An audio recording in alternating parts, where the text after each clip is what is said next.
owned, they overturned it and turned it back to the tribe there. Yeah. They turned back to them. Yeah. I feel like that's what they should do here. Okay, I'm going Yeah, here and now to. we have our own kind of sign language because I don't know the sign language yet. I mean, Indian sign language, I can't hear. I said, um, I know that, but the white man sign language, because the white man says I can't hear, go like this, Mhm. thank you, they go thank you, all that stuff. We here and I would kind of sort of have our own little, communication by he says pop, I know he wants pop. Oh, I like that. I said I got a little um, placemat that has all the sign language, the ABCs, the E and C and all that. Yeah. They use their fingers. I have to learn that because once I take this hearing aid off, I'm totally deaf on this side. I could hear a little bit on this side. That's the reason why I could hear you a little bit. Mhm. And but if you really get soft talking, I can't hear you. I just see your lips moving. Yeah. Yeah. Okay, I'm going to turn this towards you, Okay. Yeah. and I have you. It's. Thinking you could make copies of that. Okay. Mhm. Yeah, because that's what they did with that one up there. The picture of me. Uh-huh. That's what I was teaching. A German man came here, wanted to know about Cinnamons because they said Germans um, at one time centuries ago had a lot of Cinnamons brought up to Germany and they left them. The white guy that took them out there Mhm. took the money and came back. This is Oh. way when Indians were Indians. Yeah. He picked a certain one, took them all up there. So he said these Indian Cinnamons were staying up there, they couldn't come back, and they didn't send them back. So they just got married right into the German. So he said we have Germans that still speak the Cinnamon language, try to. Mhm. They still do the dances that Mhm. we have. Oh wow. Yeah. Wow. Yeah, because you kids were down in that area. When I heard that there were owls, I said, "Oh, I hope they see something like that." I said, "But yeah," I said, "Their dad, your dad, would try to tell them things. He likes to have fun, like to drink, shop, that kind of stuff." Oh. So I have a hard time with him when he was young. Mhm. But and after he got old enough where got married, all that, you had your kids, all that. Once you did that, I thought, well, somebody could take care of it. I'm done. Did your job, huh? Okay. Here's something I could give you here too. I wrote this down, and Gianna, it's every part of the buffalo that we use for some purpose or another. that's a You good have one? idea. No. No? I'll Um, take that. Gianna, every I part want of you to the hold this so that it can oh, show both of us.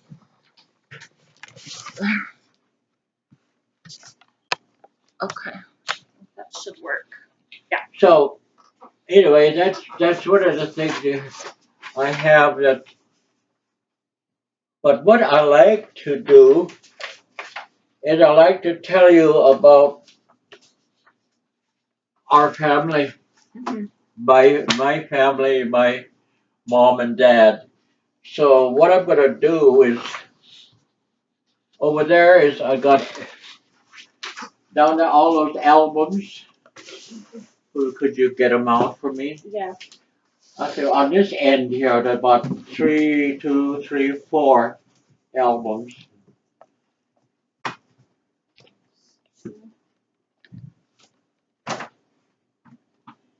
And I've been trying to get all these together, so I think, okay, that might be the last one. Yeah. These are things I put together since I went to been teaching. And my grandfather on my father's side His name was Sitting Rock. And this is the reason why they call us Rock. They told us that old timers are way to back, way centuries back. Oh, really? I was a really old timer. Ever since I was a little kid, um, when they tell stories, like I tell stories now, but already they do the same thing in those days because in those days, we didn't have TV, radio, all this kind of stuff. So this was our entertainment where we tell about genealogy, battles, stories, how the sky was made, where the stars, this kind of. That was our entertainment. That's where we learned all of these stories. And with my grandfather Sitting Rock, they told me that my grandmother Redleaf, right? Mm. Yeah, Redleaf, my grandmother Redleaf, was married to Hawk Chief, and I think Hawk Chief is Keith's name. Yeah. Gave that name to Keith, to your dad, and so his name's Hawk Chief. She was married to Hawk Chief, and they were down there by Hudson Bay Company in Canada. Mhm. And it said while I was there, my grandmother jumped the fence, so there was a teepee crawler, a Frenchman named Laurence, because I checked through that when I started looking for genealogy, and they said this was his son, Sitting Rock, Mhm. and he was half breed. Okay. He has brothers that was wings, not wings, flying, and the other one was Minikoo's. These are his brothers, Sitting Rocks. He had three brothers, but these are biological children, and he was illegitimate. Mm. So they said that your grandfather was a baby, a little boy that just started to walk, and they were camping all at the camp. It was in the winter time, and it said he walked out of the teepee, and his mother never noticed him. And finally, they noticed that he wasn't in the teepee, so they asked, what happened to him? Said, did no one know? And then the dad, the biological dad, I mean, her husband didn't care. That's an illegitimate son. That's not my son. I mean, he raised him and feed him all it, but it wasn't his. Mm. So he didn't care. Um, so my grandmother went outside and went from camp to camp, telling people my son came out in this blizzard. It was a big blizzard, and so all these young warriors came out looking for him, and they couldn't find him. So they'd take sticks and every little lump they see of snow, they'd poke it, see if it's soft. Maybe that's him laying underneath there. And they couldn't find him. So when they told him mother, said, well, in the morning, said, we'll look for him again. So in the morning, there was no storm then. It's a nice sunny day, but it's cold in the winter time. So they went looking for him. They couldn't find him. And every lump they find him. Finally, they came to a great big rock where animals um, roam around it, and then they lick the rock because it has salt. Mhm. And they licked the rock because around the rock they sort of dug a trench where their hoofs are almost. And so that when they went to there, it was drifted over. So they was poking around in there. Here they poked something soft. So they said there's something soft underneath the drift. So they took it all out. Here it was that little boy, and he wasn't frostbitten. He wasn't frozen. Nothing wrong with him. He was just toasty warm little boy. They found him. Hmm. And so they took him back to his mother. Later on, when he got old enough, his mother asked him, when you was a baby and walked out of here, what happened to you? And he said, Mom, he said, when I walked out of here, I got lost. I couldn't find the teepee, the blizzard, like snow. So instead of going towards the teepees, he was going away from the teepees. So he said, I was lost. He said, oh, here, when I was walking, said, I ran into a grandma. He said, a grandma was coming there. And she told me, said, my grandson, you're lost. I said, I'm lost. I can't find my teepee, my home. So she said, well, in the morning, I'll take you back over there. I said, come over and stay in my teepee. Said, until the storm goes over. So he said, she took me and we went into her teepee. And when we said it was she had nice warm, and she said she put a hide down and they made him lay there and covered him up and said, "Go to sleep." She said, "In the morning, I'll take you back over there." And she said, "That's what happened to me." So it was when they found him, it was a rock, not a teepee. Mm-hmm. And so that's how he got the name Sitting Rock. He was sitting at a rock, and it didn't kill him. It didn't snow, not the coldness. He didn't freeze. So there was something spiritual, holy about that rock and in that area. So they named this boy Sitting Rock. And that's where I got the name. My name is Iyaiyodanga in my language means Sitting Rock. I got my grandfather's in the name. He's got my other grandfather's in the name. So anyway, when he got married, he wanted to marry one girl. She was all these. There was four girls, sisters. The last one was the prettiest one of all of these Indian girls, and he wanted to marry her. But the father, the parents, said about tradition that if you have girls, the oldest one has to get married first. So you have to get married first. The oldest one has to get married first, and then the next one right down the line. But he wanted her, and he didn't know how to solve his problem. He didn't want to. He's already legitimate himself. He didn't want to go on to doing the same thing. So what he did is he married all the four women. Oh. And I got a picture of them in here. He's sitting there with all his wives sitting by him. And anyway, he married all four of them. And all of these four women, their children came from him. Mm. One was which is like I pictured here, my Aunt Irene Speakcenter, which is my dad, his dad, Sitting Rock's son is Gus and that's his son. That he had a daughter from this other sister. Her name was Irene Speaks Under. Mm-hmm. She was Irene Rock, and I got a see picture of her there too. And then there was another one that was in all of these. Her name was Lily.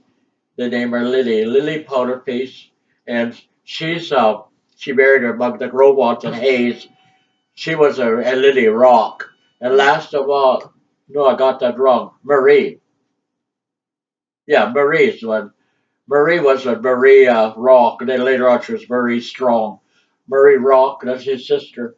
Then there's with this Marie Rock, she had a brother named Joe. His name is Joseph Rock, which um, Roger named one of his sons Joseph.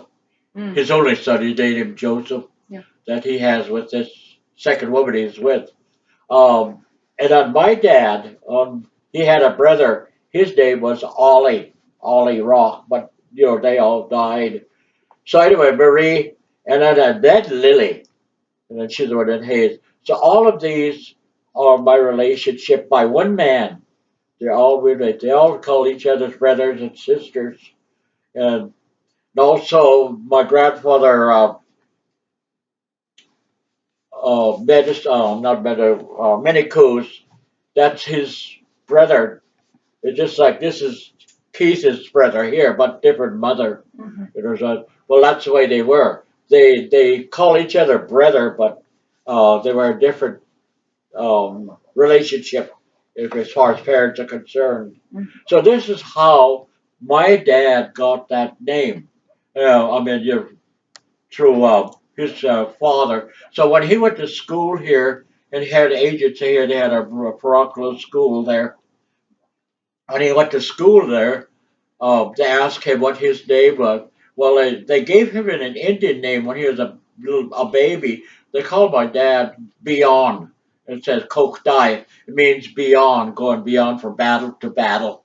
And he said, his name is Kokdai. What does it mean? He said, beyond. Well, he says, what's his dad's name? He said, his dad's name is Sitting Rock. So they named him. My dad was given a name as Octavius Rock, which is Octavius Sitting Rock, but the Troca School wanted to make him so much the American way, Yeah. they took off the sitting and called him Rock. Okay. So there's other Rocks here, but I'm not related to them. Just happen to have the same name.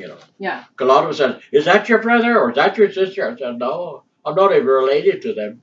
Mhm. And then they said, "They're she's at this parochial school." That started because that boy that was with him didn't have any parents that took him to that school. He went with my dad Mm. to that school, the same age. So when they were there, whose little boy is this here? And my grandfather, Sitting Rock, said, "My son." What made in Indian meaning it's his sort of a adopted child. It's always at their place. Mm-hmm. And he said that to them, like my son. So they called him Rock too. Ah. They called him George, George Rock. But we're not related to him. There's no relation. Just happened to be playing together. They got picked up. But anyway, all this my folks tell me, grand folks that tell me all about. Said we want you to keep these stories so you can tell your kids one day. So I tell his kids about it. So I don't know if they still remember it. Yeah. Because I had the first 4 kids I had was Bunty. My folks were living and they spoke Indian. We all speak Indian all the time, and they didn't talk.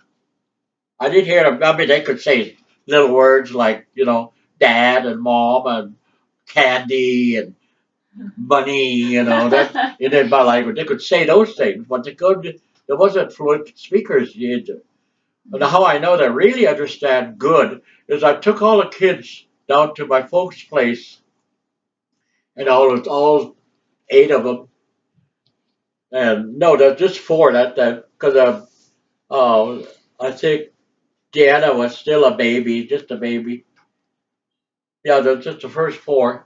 Because when we got there, I heard my dad in the house say, "They're here," in Indian. "They're here. Hide my candies and cookies," he told my mother. "Hide them." So, I heard her say, "Oh," she told my dad. And here these kids jump off and ran into grand folks' house, and they were busy opening drawers, looking for candies and cookies. That's how I knew they understood. Yeah.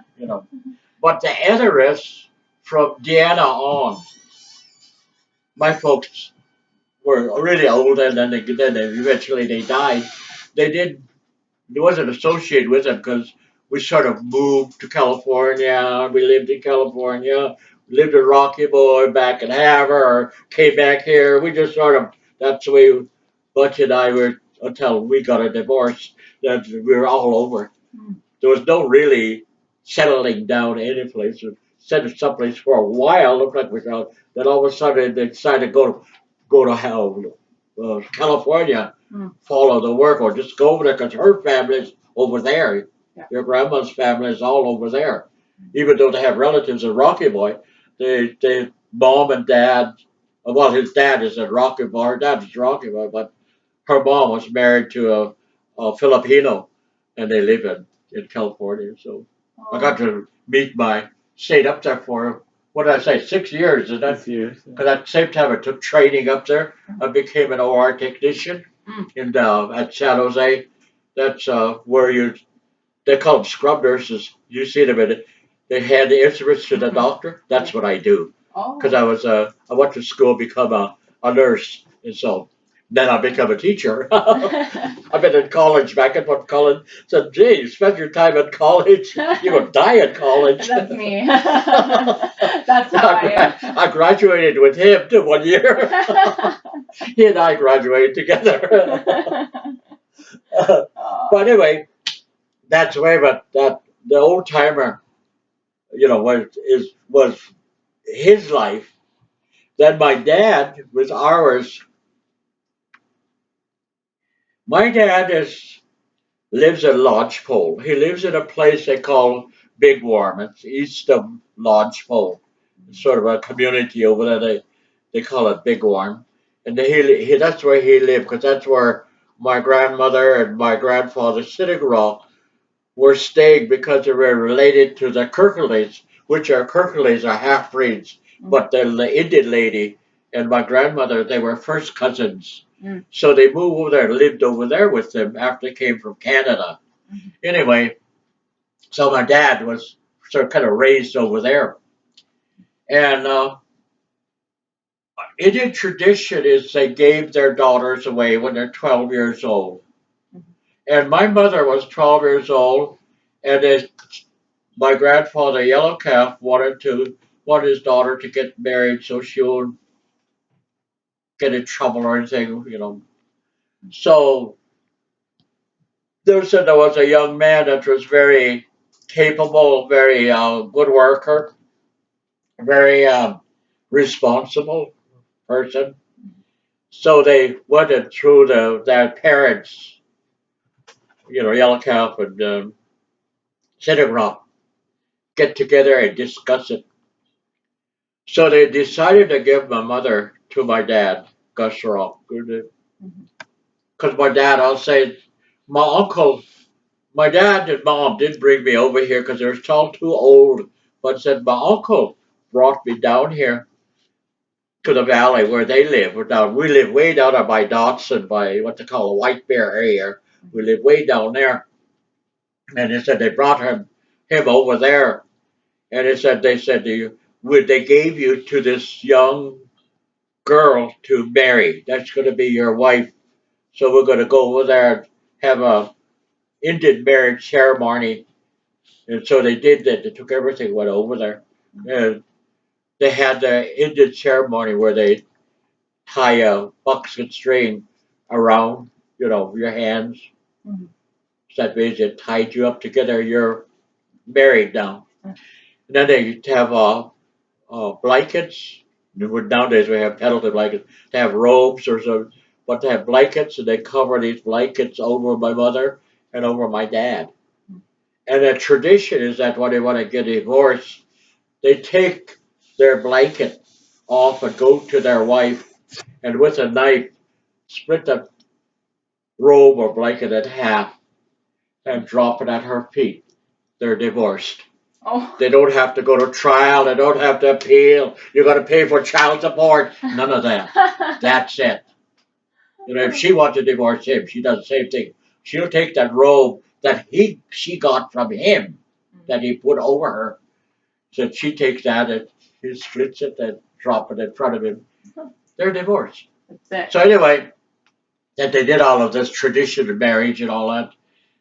And my dad said, this little girl came out when they was going to have this, and a 12-year-old girl came out. Said she had a Indian dress on and had a little leather belt on with little beadwork here and had a little set, so that really little her braids. And said she had sleeves that came up to here. Said they brought her outside. So she came out and said I was standing there waiting, and it was all the other family that went over. So here's this little girl. He said, I looked at her. He said, my son, you should see your mother. He said, she was standing there looking at me. He said, her sleeve was just shiny. And he said, it was shiny because she ought to go like this. Then your mother drive her snot over. So a little shiny. My mother said, he's lying. I wasn't like that. Don't joke about each other's when I talk about it. So they got married, and he was down here. Well, before all of this happened, my grandmother on my grandfather Yellow Calf's side was married before. Her name was Lodge.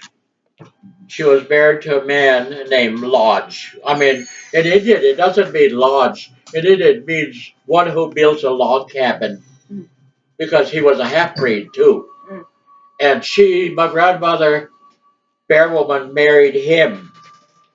And they had two sons and a daughter. Yeah, she had two sons and a daughter. The oldest son was named Raider. He was around about 18, 19 years old. And my uncle Henry, his brother, was just a young boy, and his sister was a baby, young, she could carry it. Well, what happened there was that every fall, all the men that's capable all go out hunting down by Bear Paws because there's livestock over there, buffaloes, deers, antelope, everything. So the fall go over there and kill it, get it ready, bring it all back down for the winter time. During that time, Fort Bellup was being developed. And there was a man in there that they called Simons. In those days, you didn't call him superintendent. They called him Marshal. His name was Marshal Simons. He was a single man. And way on the end of this building, though, ended on it, was a big white house. That's where he lived. And he needed somebody to clean house for me, which I wished I could do that. I had to have clean house alone myself. He needs somebody that spoke English and clean house because there's no white women here except in Harlem and whatever farmers out there have their wives. But he didn't have no white women here, just Indians. So they're here. My grandmother's, uh, their daughter, was it their daughter? No, it was someone else's. Oh no, his wife. His wife. Yeah, Maybe his wife. it was uh, this young man got married, and when he got married, he married a girl that was in Chimawa, where they sent all the Indian people, Indian children, to school. Took them from the reservation. She graduated over there in 8th grade, and she could speak English, and she could do chores. They hired her. They said she's the only one we have here that can speak. So that white man hired her. She went over. She used to work for him and come back. Lived right down the valley here. There's a place called Looking Glass Society. That's the society I belong to. My clan is called City Looking Glass, and it doesn't mean glass. It means that can't think of that rock. It's rock. It could just look like glass. It's shale. Is that Onyx? No, not onyx. obsidian? Yeah, yeah. That's what they were talking about. Well, anyway, he married her.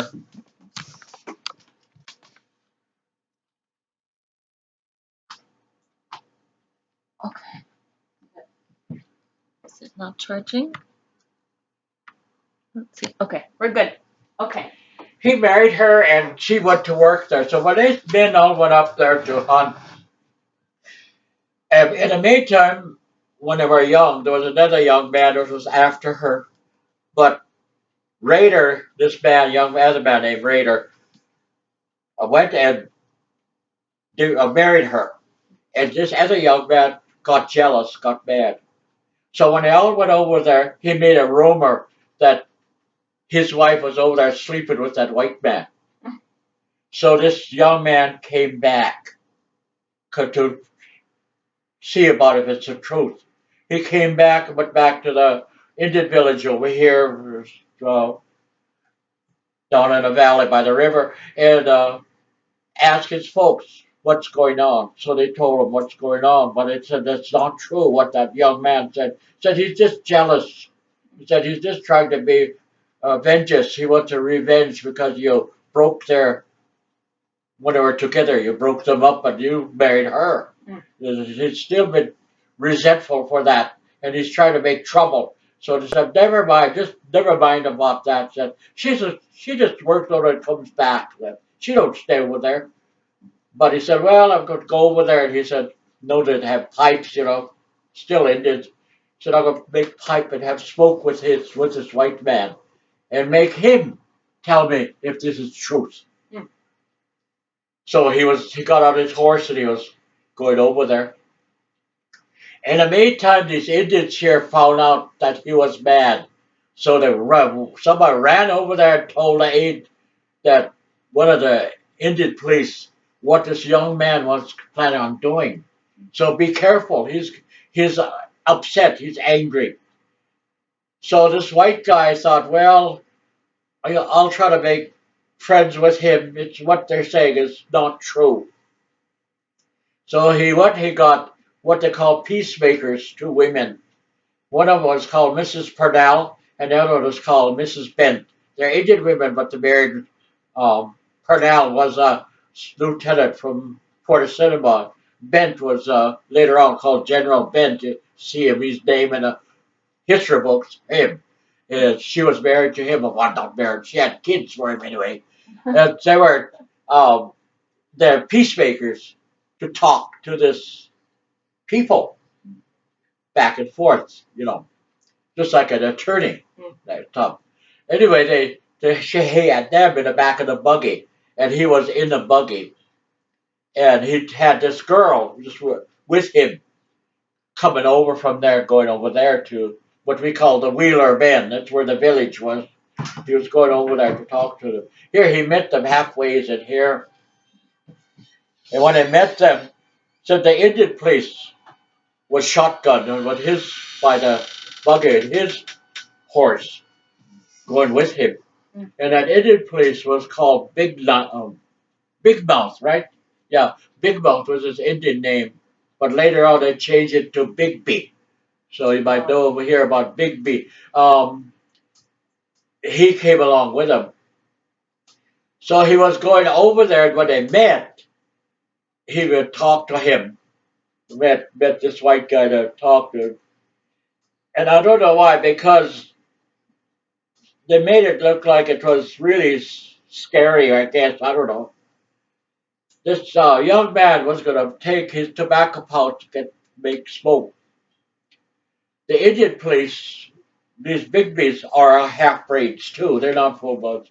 He's a half breed, and he understands Indian, but there's a lot of half breeds do like to be really Indian and much rather be white way. So even though he told him we'll smoke, sit down and smoke. So he did like this to get his tobacco pouch. The rifle was there at the same time, and that Indian police thought he was going to pull that rifle out, this young man. So he got out and he took his rifle to hold it on him, and it made this young man mad. Instead of pulling out his tobacco pouch, he pulled that rifle out and just shot that Indian police and knocked him off. And then this bucket here, this horse with a bucket around, stop. He said he went over there and shot to hit that white guy. But he did hit him, he hit him in the leg. And in the meantime, in the back was these two women. And they said his wife, that young girl, she jumped off the buggy when her husband shot that man. Said she jumped off the buggy, and this buggy took off. At that time, this river, even in my days when I was a kid, this Milk River here was almost on top of the ground. The bank was about this high. This river that you just came over, real deep river now. That's because they make dams and they cause it to groove. Well, it used to be on top because my grandfather and I, so you just walk across it. Anyway, this buggy went over there, went off of there. The single tree hit the sand and went over because they said they saw that white man go flying and his two young girls in the back. They're young ladies. Said they went flying too in there because they Indians in the village not too far. And they said everybody saw this going on. So this young man went and took his wife, went back to the village. In the meantime, what had happened, this murder that had happened in our family, on my grandmother's side of the family, this murder that happened, all the Indians in here got scared. That one time there's a lot of Indians here, but many of them died with disease. One day disease came here and killed a lot. No, anyway, there's a lot of Indians here. They got scared because if the troops come from Fort Cinnamon, said they don't ask Indians questions, they shoot them. Then they ask questions because the cavalry use fear tactics. Said we're Indians, innocent Indians, and just shoot them down. Okay, now what happened? Tell them what happened, or else we'll shoot you down next. So the Indian has to tell what had happened. Well, that's how they treat Indians at that time. So a lot of them packed up, took off. There's a couple of people living in Lodgepole and Big Worm, Cinnamons. Because on this side of the mountain, Grovans live there. And they went to those mountains, and if the cavalry come to fight us, we could fight them from the mountains. And the other Indians went to Missouri River and made canoes and went through that Missouri River and ended up at Fort Peck. And in Fort Peck, we have Cinnamons that talk Cinnamons like us. So they all broke up. So that man, Raider, went home with his wife. And he said, I'm going to take my wife. She wants to go back to her family. He said, I'm going to take her back over there. He said, when I come back, he said, we'll decide what to do. So he took his wife and he took her back to the next village. He said, someplace over down this valley. He said, to the next village. So took her back over there. Well, the problem there, when I tell a story to the family that was writing a book, there's about, 32 hours? Almost 24 hours of missing in there. Because he took her back over there and came back. Later on, it says she never did come back to the village. So they don't know what happened, whether he took her out in the hills, chopped her all up, kill her, throw her down a hole. They don't know what he did. We don't know. But he came back to his folks and said, I killed that white man and I killed that Indian police. He said, they'll come here and they'll kill each one of us. Said these white soldiers. So he said, Mom and Dad, he said, I want you to put on all your good Indian clothes.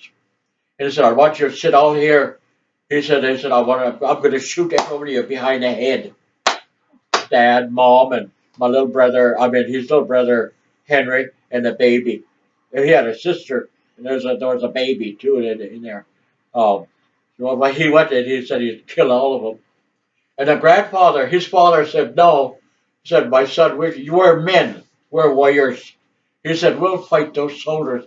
I'll fight those soldiers with you, my son. So they took off for Canada to get away from them.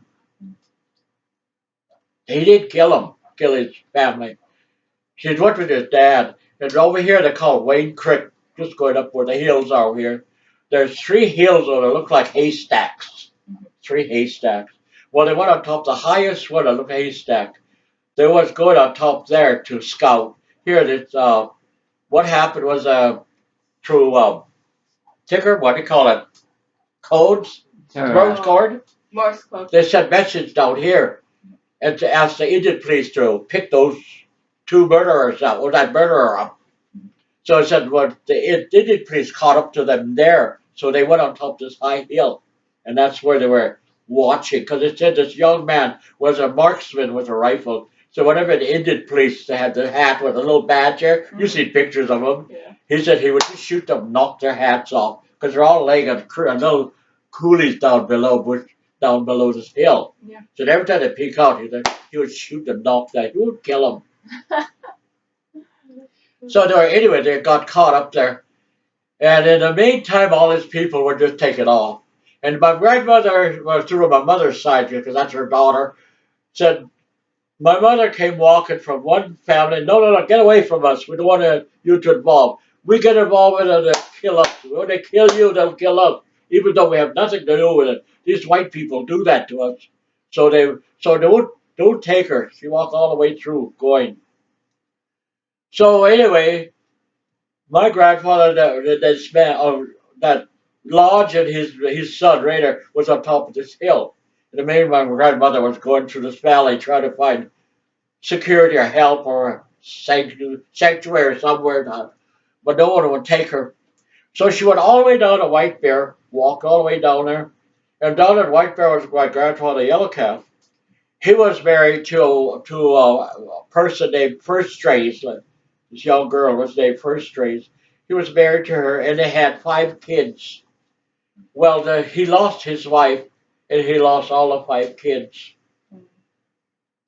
So he was single. He didn't have no no family, and he lived alone up there by White Bear. And so my grandmother walked all the way up there, and he went to his house, and he said that when she went there, he told her, "Sure, come on in." He said, so he said, your kids must be hungry. Feed them something. A lot of food over here. So she told her to feed her kids. And he told her, said, you could stay here. We'll stay together. He said, I lost my wife and all my kids. I got nothing to live for. You lost your son murdered a white man in a Indian police.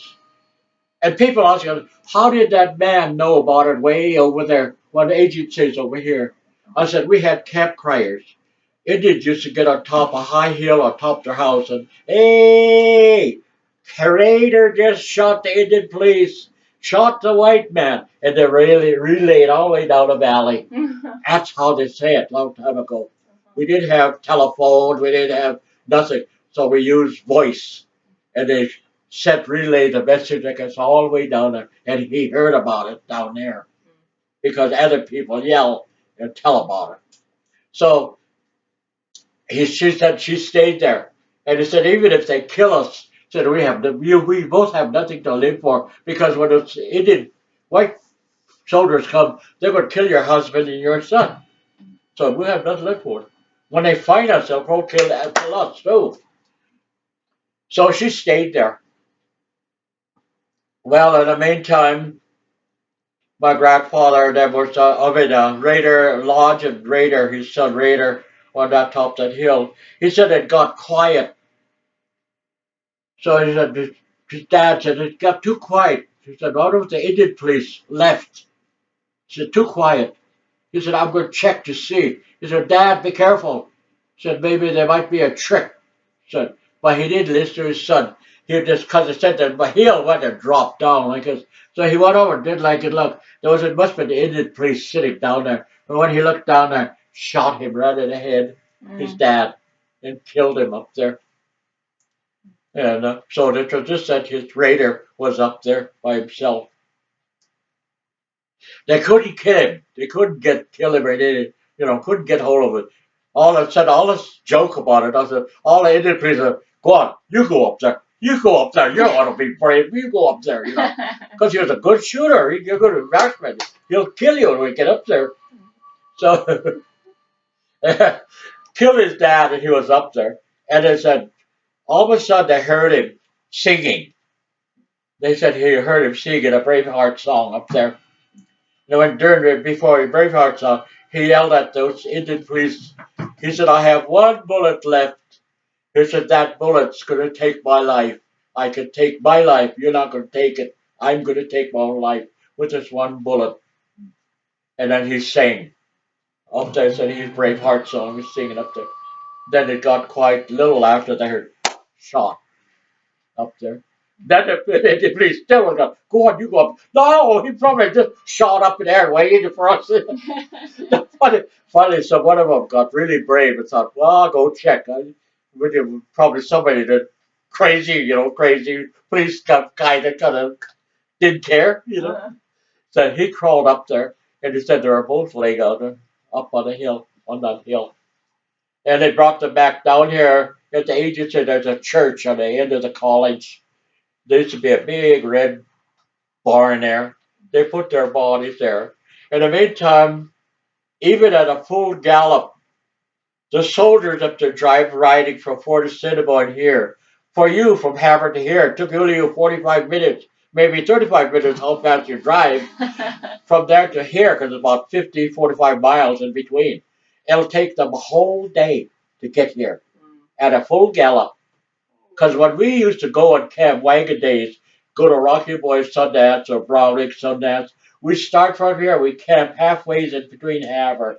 Then we go to camp in Havre again. Then we go to camp before we get to Rocky Boy Sundance. That's how long it takes us to get over there. Today we just go in a car and fly over there next to nowhere in Chicago. Nowadays it wasn't like that in those days. So it took them all. They finally got here late. So the next day, when they stayed here at the agency, because there used to be a big, on this side of the warehouse was a big barracks built for soldiers, but those soldiers stayed there. Those soldiers stayed here. Mm. They stayed there. So that morning, they got up and they went to look for it. That's where they found him on a hill and brought him down. And then they questioned people. And it's all we know that she walked down the valley. So went down the valley looking for her, and they found her, found my grandmother down there by Yellow Calves. Well, they did kill them. My mother said they did kill my mother. Said with her kids, she said all these soldiers with their sabers were riding horseback. She said they made my mother and the kids in between these horses. Said they made a, and they said they walked like it all the way back over here. And those soldiers were riding horses. And then there's a jail here. It says that they incarcerate my grandmother and her kids, but they have to let them go after that because what they did that during that time that day they took the grandmother over there to identify her husband and her son. Because what my mother said my mother said she went over there and she said she saw her husband and she knew her husband was dead. But she said when she saw her looked at her son Raider, he said he was still breathing. And he said he was shot himself in here in the chest. Mm. Said every time he coughed, he said his blood would just splatter out of him. Mm-hmm. And he said, so since in those days, Indians sing Braveheart songs. So she said she went over there singing all the way over there and sang around her family. And she said she went to her son and then she kissed her son. And they said he just breathed as heavy and died. And he said, my mother said that she thought he was just waiting for his mother, so he never died. Well, anyway, that happened. And then after that, they found out you can't incarcerate children. It was against the law even then. So they had to let them go. So what they had no place to go, so they went back to Yellow Cap. And she stayed there with him. Well, a few days after that, she told Yellow Calf, she said, I want you to take care of my kids for me. She said, I'm going to go up on a hill over here where there's some bushes and trees where Juneberries and stuff like that. So I'm going over there, and she said, I'm going to limit for my husband and my son. Just like in Dancing with Wolves. Remember that white Indian girl? Said, cutting her. You remember that in that movie? Well, that's what she was going to do. She'd go over here. What she was actually do was she was going to commit suicide. That's what her plan was. So she took all her stuff and went over there and was up on this hill. And lamenting for her family, her son and her husband, and telling her belief, her faith, what she was planning on doing. So she got her food ready and she got her tobacco. Her little, in that time, Indian women had pipes. And the pipe is not like a man pipe. It didn't have the cross. It had just a L-shaped pipe, little pipe. That's Indian women had that kind of pipe. She took that out, was to have smoke before she killed herself. She was planning on stabbing herself. And so she would have smoke. And she said while she was doing that with that tobacco and picked all that, she said all of a sudden she saw legs and moccasins in front of her. So she looked up and here said this man was standing there. He said a young man, he had long braids, he had quivers, the bow with it. He said he held that, and he didn't have a shirt on, but he had some kind of a sash on his chest as well as that quivers. And they said he was wearing leggings with rich cloths and moccasins, and he had a staff with him, spear. So that he had that with him. He said he was standing there. And he said, my mother said that her mother said, oh, that's good, young man. You come up here. Said, I was going to just eat. I was going to just have a smoke and have smoke with me. We'll smoke together. And said, after you eat, she said, you could go back wherever you came from. But I want to know, why did you come here for?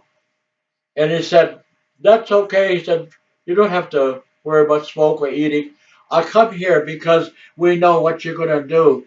They sent me from there here to tell you.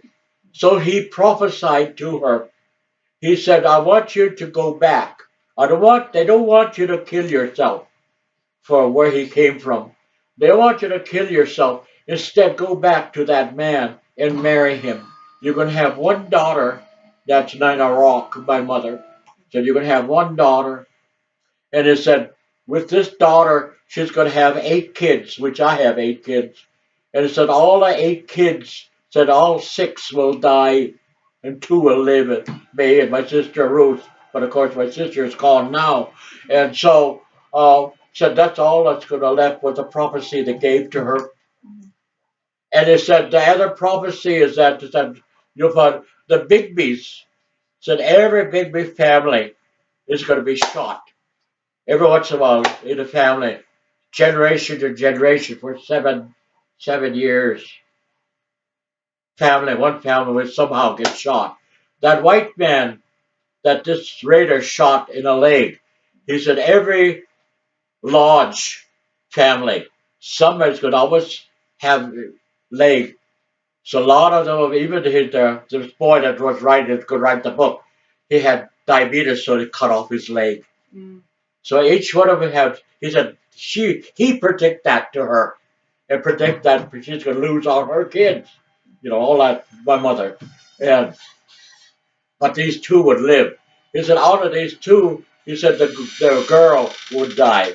But he said the boy is going to live to a grand old age. Mm. But they didn't say how old.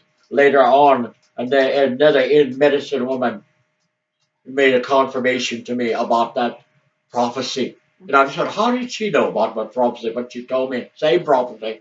And she told her all of that.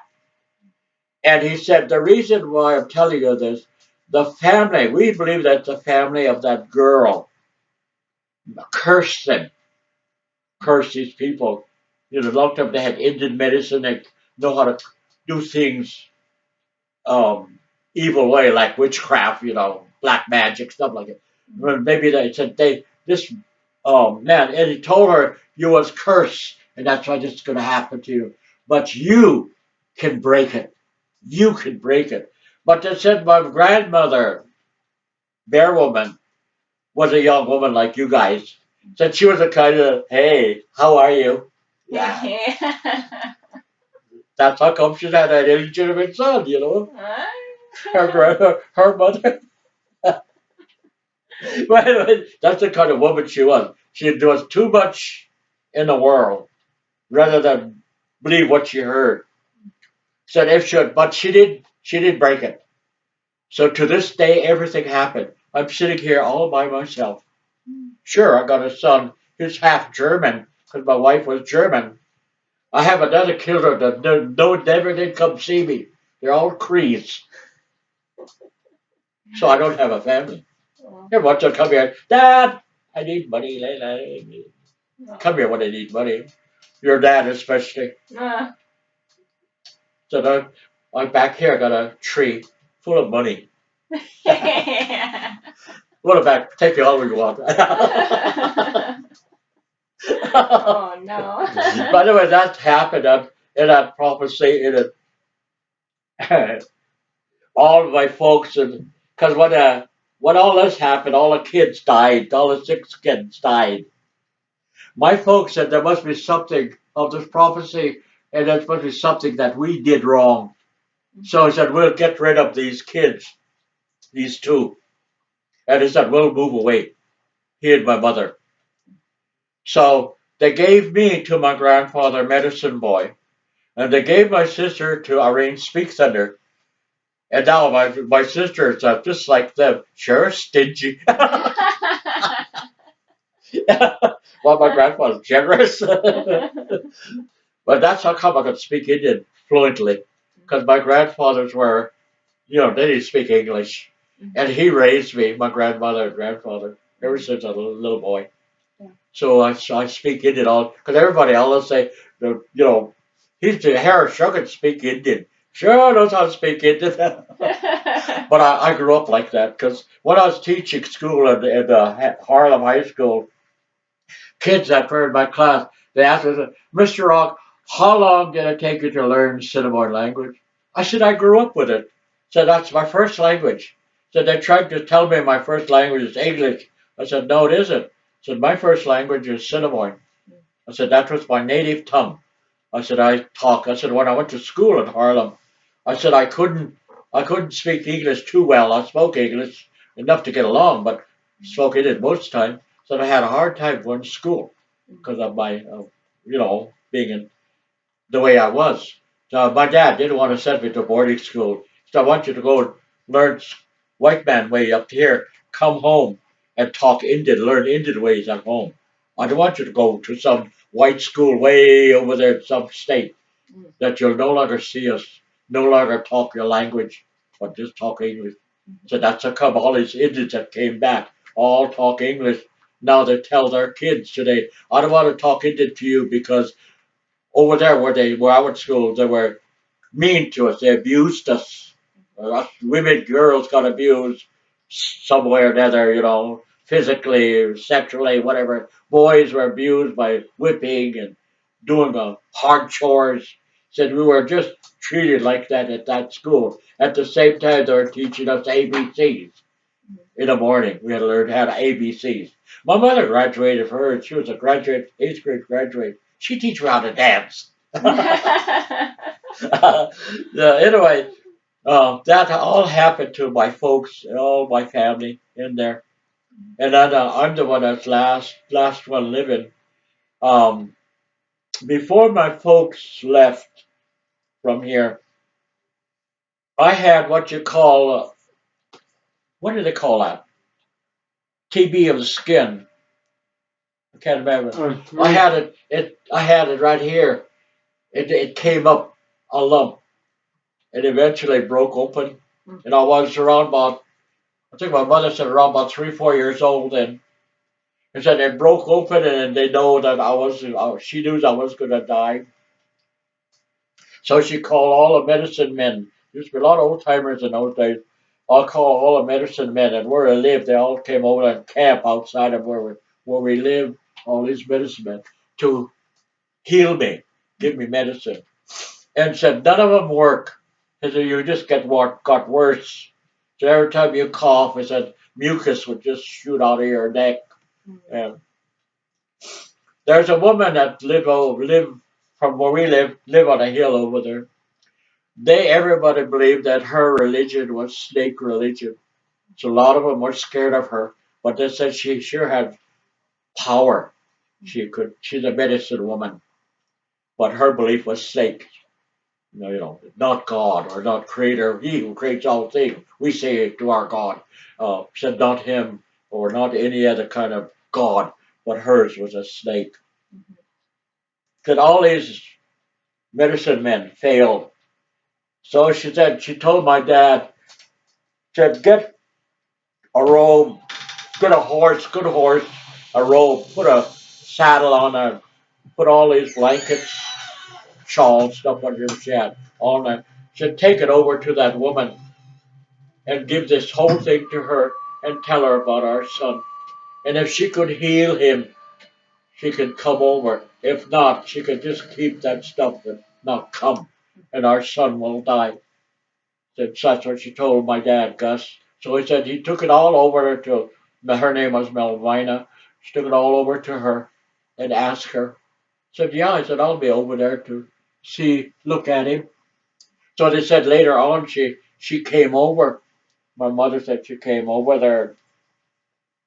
Said she looked at me as a baby.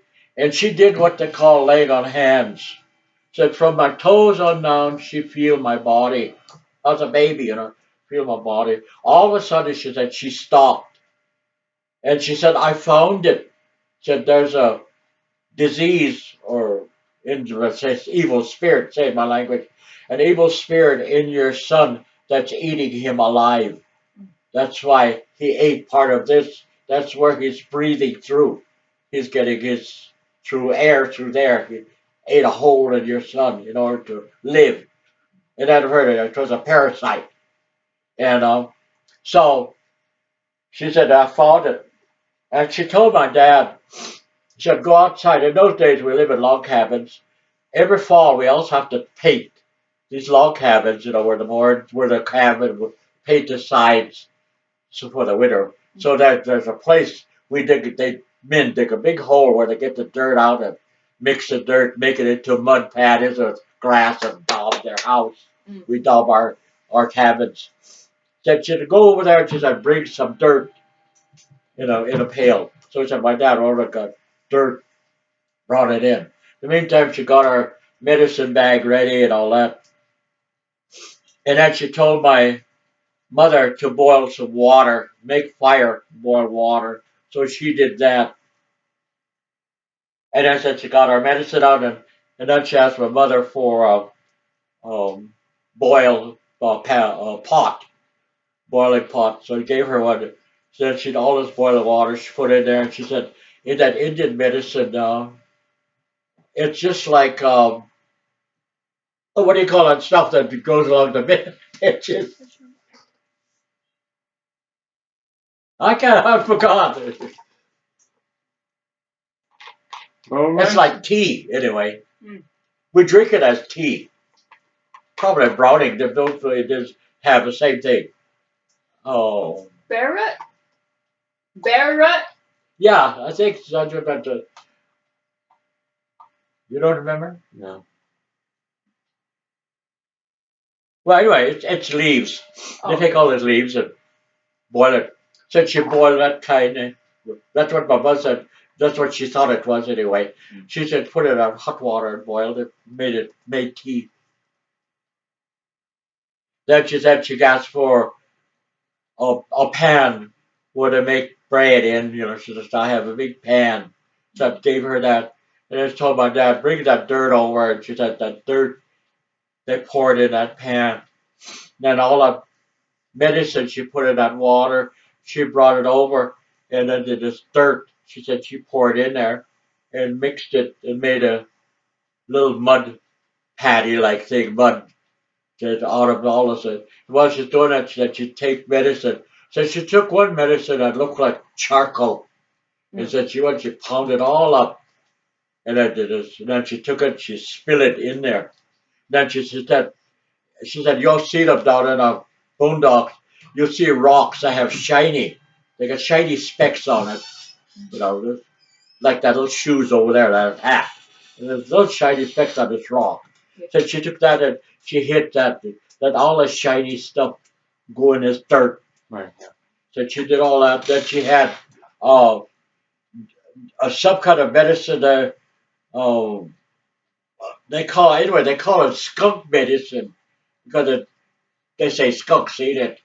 She said that medicine, she took that and broke it all up and threw it in there. So it's just like hay. Just throw it in there, broke it all up, throw it all that in there. That's it. She mixed it up.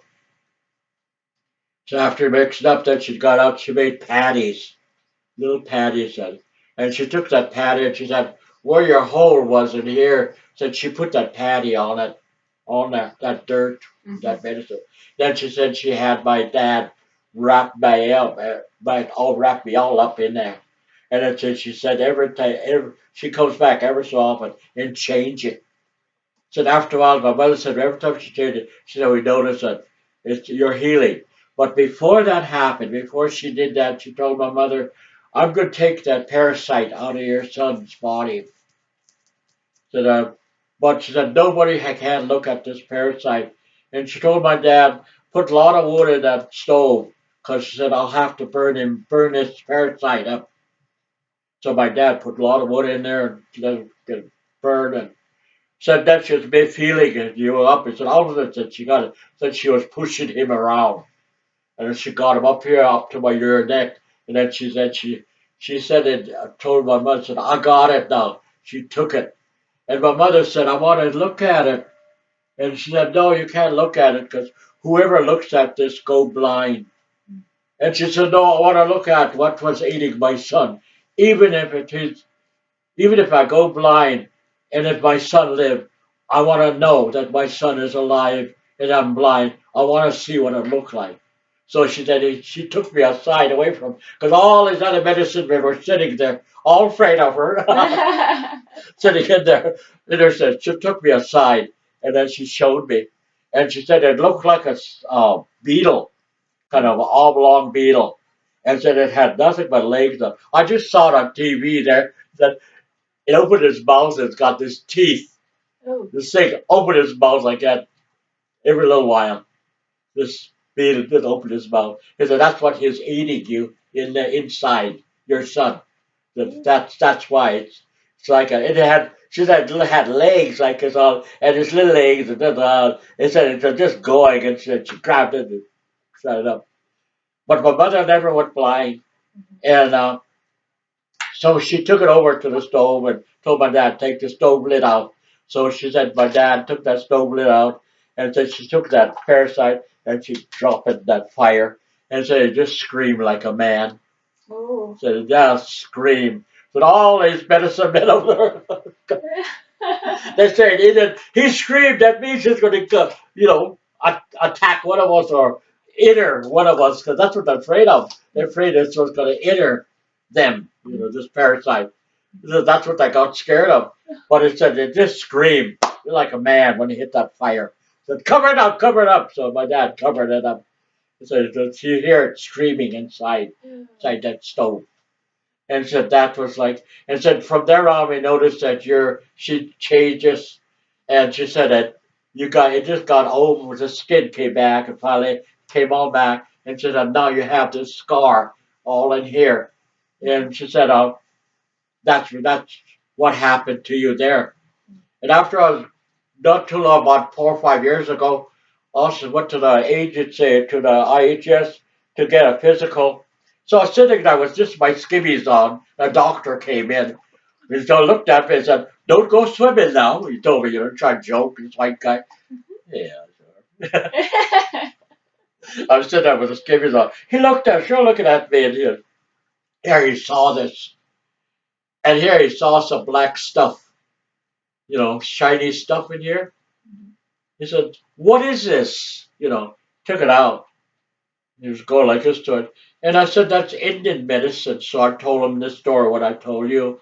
He said, I got to see that lady. And I said, oh, she died years ago. He said, well, she's a pharmacologist. She knows all the medicines, yeah, how to heal you. And said, if she could heal you like that, I want to find out what she used so it can be made into a liquid or a pill so it could heal people with, what do you call it? Well, actually, today it's called skin cancer. Mm-hmm. Said it could make it heal you. But she died a long time ago. Yeah. But anyway, this is after I was got well and got older. My mother invited her over. So we had lunch. We kind of had a feed with her family. Some of her kids, I grew up with some of her kids. As a matter, some of my kids, Roger was even married to one of her granddaughters. That's where Tyrell came from, Tyrell's mother. And anyway, she came over and she asked her, why didn't I go blind? You told me why I was going to go blind. And she said, well, you didn't go blind because of your love. She said, anything evil, when you have strong love, it cannot attack you. Even if you say you're going to die tomorrow, but if you have that love for your son or your daughter or your husband, and if that love is strong there, that evil cannot go over that, cannot take it. Yeah. So the love is more stronger than that evil. That's the reason why you didn't go blind, because you had so much love for that boy. So she said, that's why I'm the way I am now. She said, I didn't go blind like she said I would have. But during that time, I was just a young kid then. She calls me brother. She said, my brother, come over. So she says, Iyaiyodanga. Oh, I'm talking. Sit down here. Said so. I had a little chair like that with over there. pull that over, sat down. Little, my folks made was cottonwood, little chair, and sat down. Actually, not chair, it's a little stool like. I sat down, I sat there. So she told me the same prophecy that I'm telling you. And her at the end, she said, my brother, she said, you're going to live to grand old age. You're going to only want to speak Indian, and you're going to try to teach others how to speak the language. You're going to be a teacher, all that, she told me. But she said, when you go back to your creator, when you go, do say in India, when you go home. So when you go home, he said, you're going to be 102, then you're going to go home. So I'm going to be 89 years old this coming July, because these girls here said that when I hit 90, they're going to have a grass dance special for me, because I used to be championship grass dancer. That picture of me over there. Um, so said we want to do that for you, Dad. Have a special for grass dancers in honor of you, because you live a long time. And I said, well, I'm going to live a long time. Maybe I'll probably live another 30 years. You can, what's so bad about living a long time? All the people I know are gone. Just like I just told it, a nurse I used to work with in a Fort Bellup hospital, she just passed away in Harlem. And people like that I know, people that I knew um, from different nationalities, like white people. There's a lot of white people I know too as well. Some are married to Indians, like that one friend of mine is married to an Indian girl. She's a Pueblo, part Pueblo and part Spanish, isn't it? Yeah, she's a Pueblo Indian.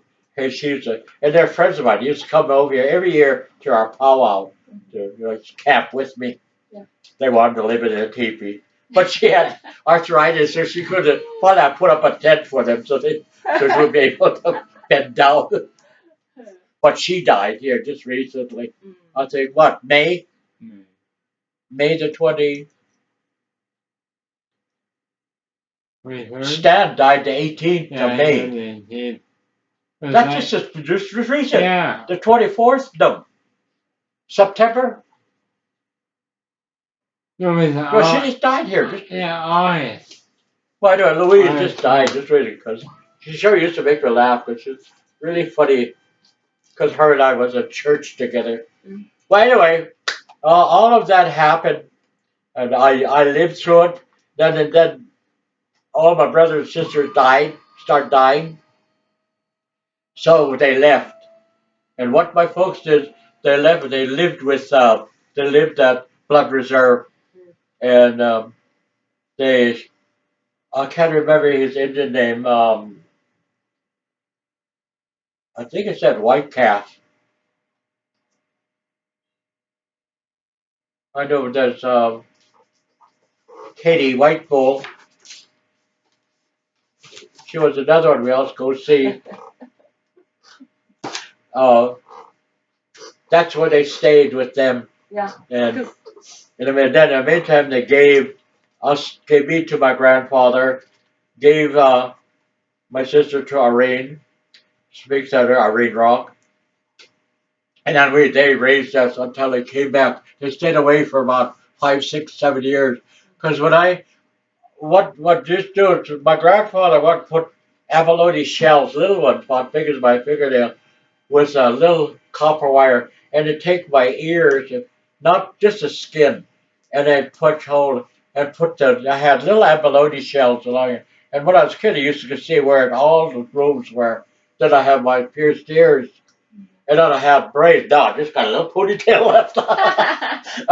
Anyway, I had braids, and my grandfather dressed me in Indian all the time.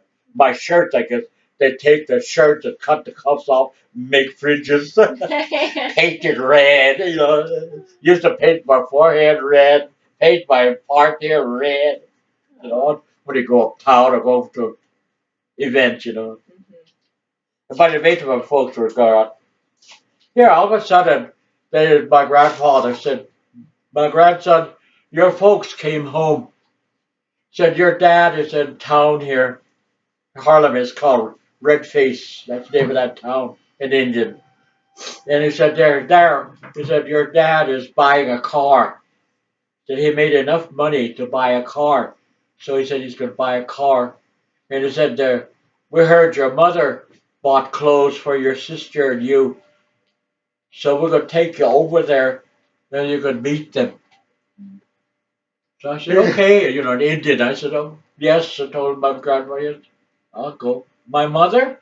My real mother? He said, yeah, your really mother. I said, I have a mother? Yes, your real mother is coming. Because I was a kid, you know. Then I was bigger now. So they took me over there, took us over there. I didn't recognize my mother. I looked at her a long time, and here's the Indian woman standing there. She talking it to me and called me by my Indian name, and she didn't call me no Indian because I didn't have an Indian name, but she called me my English name. I didn't know her. Talked to my sister, and we're both standing there looking at these women. And my dad was busy with that white guy getting the car. My mother said in Indian, I brought a lot of clothes for you. I'm going to change you. So she took me in a bathroom, washed my paint all over me, took those shirts and my little pants and cut fringes down here, you know, had belt around that shirt like this. She took all that away from me, and then she put the clothes. In those days, they had little clothes that the pants goes to here. Little white boys wear it, and they have socks on with diamonds on the side, and have little patent leather shoes. Little boys, and my shirt had ruffles, the front birds, and a little jacket, and then they have a little belt too that went with it. She put all those on me and have a little cap that looked like the little Hooterite boy's cap. She put that on me and she brought me out. In the meantime, she was visiting my sister too. Got her little Philly dress and all that, little patent leather shoes. With my sister, it was no problem, you know. But with me, my sister came out instead of going to my folks, she went right back to my aunt, you know, who raised her. And she went right back to her with her little dress walking around. I went to my grandfather. I didn't go to my mother or my dad. I went to my grandfather. Here my grandfather look at me and he was like, ooh, I just sat down there and I said, ooh. So like a little, what? I said, Doug. I told him it didn't mean what. Doug. He said, you look just like a little white boy. Because I had those clothes on, you know, the white clothes on. Yeah, they came back, and then I stayed with my folks. But I always went back to my grandfather. They lived not too far from us. My dad farther on in a bend of that river, almost a mile. My dad my mother had a piece of land over there. He built a log cabin out there. Later on, it got become a log cabin. My dad raised cattle, and I became a cowboy, and I had a horse, and whenever I tell his kids that, they say, yeah, sure, Dad. Don't believe me. As I'm a championship dancer, I barely get around. I have to use a cane to get around. Like when over here to sure trying to get out of that car, I couldn't get off like I used to. Stagger around, hang on to the car. I was sure it don't look like I was a championship dancer. I barely could walk around. Oh. By the way, that all that happened to my family, and out of this whole thing that happened, I got married. I became the person that I was when I was married to your grandmother here, and I drunk, did all those things that young people are doing today. They think that they're doing something great. We did it because I'll say nobody can do what I did, and that's a terrible, terrible life. I call it. Said everybody said, "Oh, you gotta have that Harris and Bunty are so good. They raise kids. They're so nice people. They both dance. They have giveaways. They have feeds. They make feeds, but they don't know what's behind the closed doors, you know. Those kind of things happen to us. That's the reason why we got a divorce. So they said I would lose my kids in that prophecy because they said I'd lose all 8 of my kids. And I did. I lost them all. I mean, they're alive, but they're not here. They're with their mother. And so I lost them all. Now later on, I got married after working in a hospital. I met his mother, this white German woman. Keep looking at me, so Hey. she used me.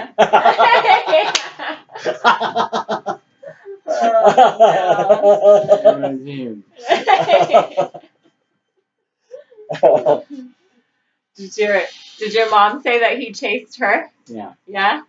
Uh-huh. I think they say a mutual. Chasing.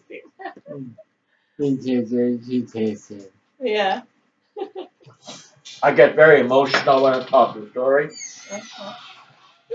Let's take a break. Let's take a break. Okay.